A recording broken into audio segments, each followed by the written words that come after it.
ಕೇವಲ ರಾಮರ ಅಸ್ತಿತ್ವಕ್ಕೆ ಮಾತ್ರ ಅಲ್ಲಪ್ಪ, ಇಡೀ ರಾಮರ ವಂಶ ವೃಕ್ಷದ ಅಸ್ತಿತ್ವಕ್ಕೆ ಕೊಡಬಲ್ಲೆ ಸಾಕ್ಷಿ ನಾನು ಅಂತ ನಮ್ಮ ಮಕ್ಕಳ ಬಾಯಿಂದ ಬರಬೇಕು. ರಾಮರ ದಯೆಯಿಂದ ನಮ್ಮ ಮಕ್ಕಳು ಹೇಳಬೇಕು. ಮೊದಲಿಗೆ ಬಂದದ್ದು ಶ್ರೀಹರಿ,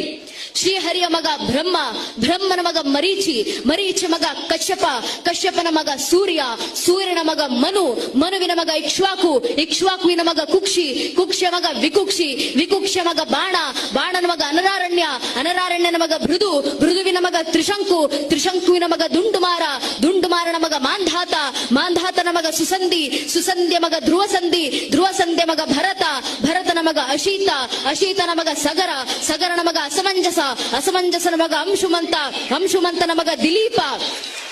ದಿಲೀಪನ ಮಗ ಭಗೀರಥ,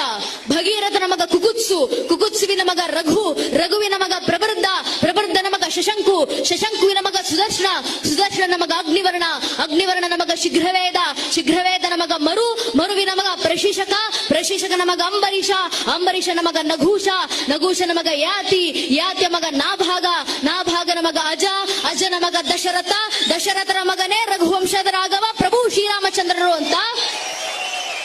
ಹೇಳುವ